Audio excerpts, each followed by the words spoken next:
ito ay command na ng konstitusyon. Article 7, Section 12 provides, kasi in-anticipate na itong mga senaryo na ito. When the framers of the 1987 Constitution drafted this Constitution, they have already anticipated this particular scenario na yung state of health ng presidente ay itatago sa publiko.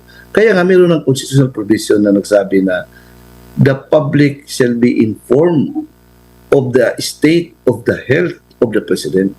So, it's a command. So, kung they will file a case against those who are allegedly peddling fake news, ito ang depensa nila. Oh, they should be informed. Kasi nandito naman sa konstitusyon yan eh. Wala sa mga alleged fake news peddler ang obligation to prove. Nandoon sa government nandoon ang kanilang onus probandi. Yung burden of proof nandoon sa gobyerno because that is the command of the Constitution. Kasi presidente. Kita ngayon, nakesyo, may na-hospital, may cancer daw. At, marami tayong mga naririnig po, attorney. Tapos merong sinabi po ang Malacanang na naghahanda sila na maghain ng reklamo laban daw sa mga nagpapakalat ng mga malisyosong mga impormasyon patungkol sa kalusugan ng Pangulo. Hindi mo rin maisasantabi yung agam-agam ng ilan sa ating mga kababayan dahil nga biglang pagpayat, no? Namin na may diverticulitis, biglang bagsak ang pangangatawan ng Pangulo, merong mga absensya sa mga nakaschedule sana, matagal nang hindi nagpapakita yung Pangulo, yung mga ganyan po ng mga usapin. Ano pong sinasabi ng konstitusyon patungkol po sa pagbubulgar? Obligado ba ang Pangulo na magbulgar ng kanya pong totoong kalagayan ng kanyang kalusugan? Actually, Admar, ang constitutional architecture sa ating 1987 Constitution ay yung transparency. Matters of public concern shall be made available to the public. At saka ito namang about illness on the part of the President. We had experienced this. Yung time ng kanyang father, si former President, the late Ferdinand Marcos Sr. During sa yung last years ng kaniyang presidency, mayroong mga issues about his health. The 1973 Constitution was silent about it. So there were so many allegations na talagang the president was not in his talagang was sick.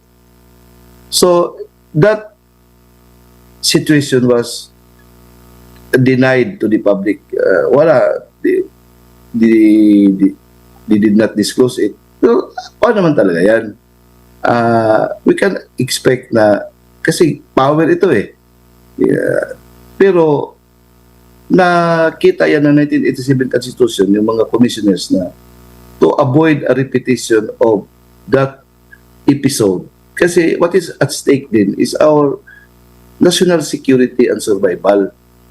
So, kaya nga, it's now part of the 1987 Constitution, specifically Article 7, Section 12. It expressly states that in case of serious illness of the President, the public shall be informed of the state of his health. So, meron ng requirement ang gobyerno, so ang administration, to inform the public kasi shall yan eh, imperative, shall inform the public of the state of his health. So, kaya nga, masama tingnan na sila ang obligado to inform the public. Sila pa ngayon ang nananakot lang sa publiko to file the cases will be filed against those who are peddling fake news. Dapat to prove that this is a fake news, they have to be transparent and inform the public about the state of the health of the president, because that is the mandate, that is the command of the Constitution. Kaya merong directive ang Constitution eh. Article 7, Section 12. Now, it does not set well na takutin ang tao na dapat obligado sila mag-inform kung anong talagang estado ng kalusugan ng ating Pangulo. Opo, balikan natin kasi last 2020 ata, no? Meron ding isang individual na naghain ng petisyon dyan sa Korte Suprema para i-disclose ang kalusugan ng dating Pangulong Rodrigo Duterte. Doon kaibahan lang ngayon. Maraming mga pumupuna, maraming mga tumutuligsa sa dating Pangulo, maraming nagpapakalat ng maling impormasyon like kagaya sa cancer, pero wala tayong narinig na meron siyang kinasuhan, no? Wala tayong mga narinig na mga ganon. Pero meron nagdesisyon ng Korte Suprema noong 2020 doon sa petisyon na i-disclose ang kanyang kalusugan. Yes. Opo. At ang sinasabi yata doon sa desisyon na ang presidente nakikita naman during COVID-19 yung mga televised address niya, which is masasabi ba nating kakaiba compare dito sa kasalukuyan? Yes. Oo. Kaya nga ngayon we do not wish yung ill will ng ating presidente. Hindi maganda yan na mag-wish tayo ng masama sa kanya. We hope that he is in good health. Pero kaya nga yung perception na unwell, physically unwell siya, na fueled yan because of his non-appearance sa mga events na kailangan niya kanyang presensya, mga cabinet meetings, wala siya.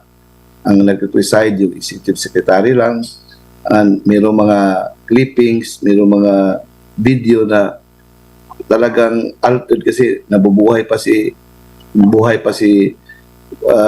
Secretary Enrile. So, para bang there is an effort to project an image na healthy siya. Sila rin ang may kagagawa na ang dahilan na naging yung speculation ay umiinit dahil yung denial ay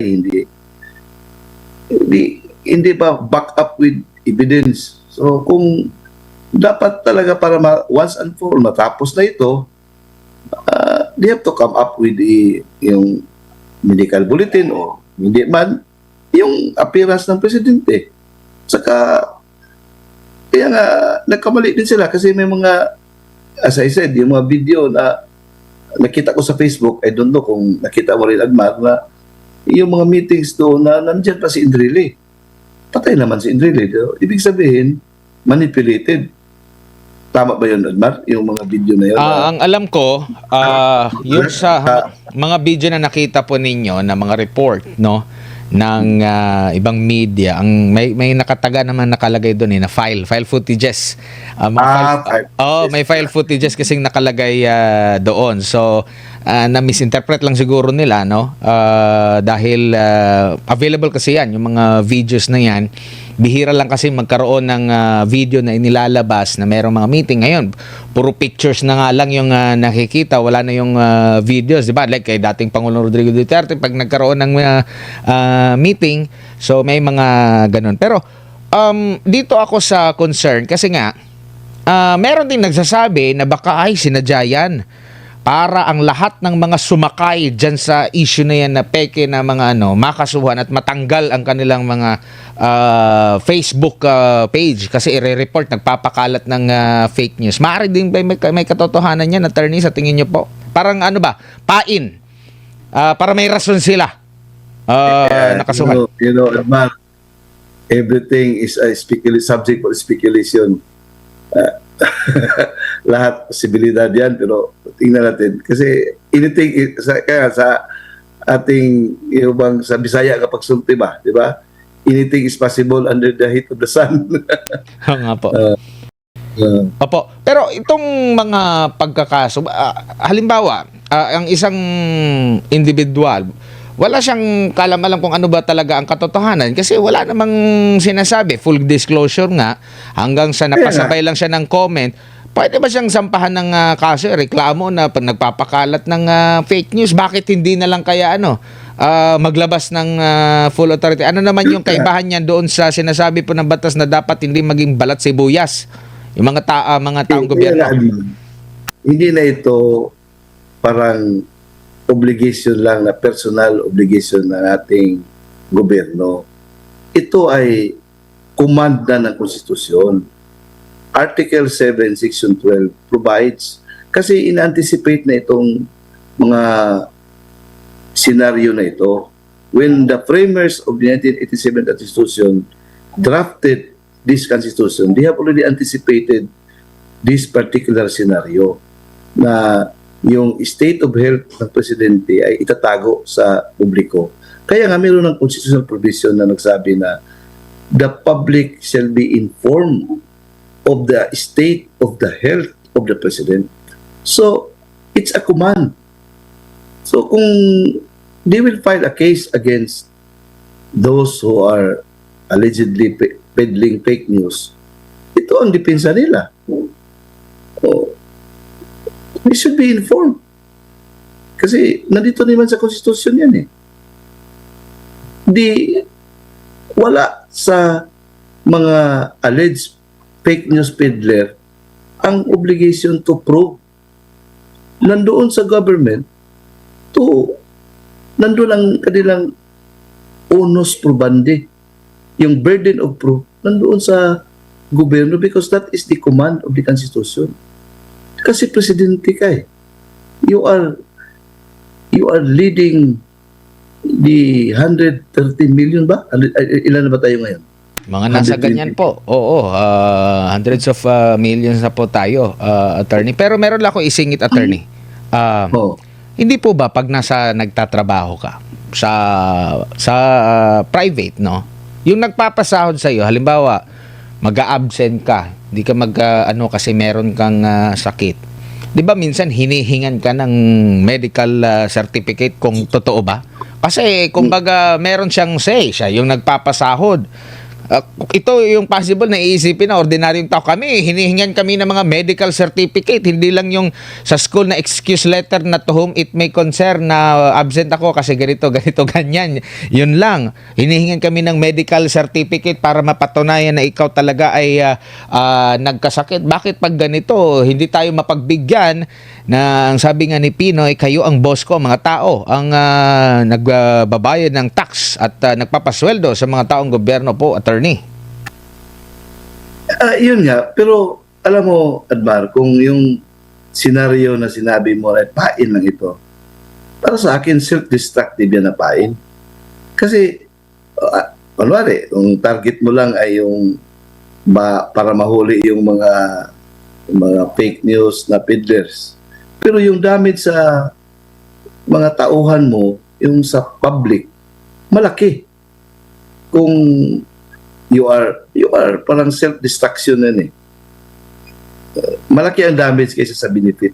Yan ang tingin ko. So parang far-fetched na idea na parang pain yan para lang madakip yung mga take down, yung mabura, yung mga Facebook Page. post. Opo. Page. Parang para sa akin the cost benefit, kung cost benefit ang tingnan natin, costly masyado kaysa benepisyo na makuha nila. Baka attorney, mas mauna pang mabilanggo itong mga nagpo-post lang sa social media kaysa doon sa mga korap. Pero kung meron mang kaso siguro, hindi naman siguro yan. Billable man yan. Opo. Daming lawyers naman dyan na tutulong. Opo. Kabilang na si Attorney Reserva. Attorney, dagang salamat sa imong oras o gayon. Sa ulitin, amping. Kung kasuhan ka, I will volunteer. Maghanda ka lang piyansa mo. Dagang salamat, attorney. Sa ulitin po, ingat po kayo.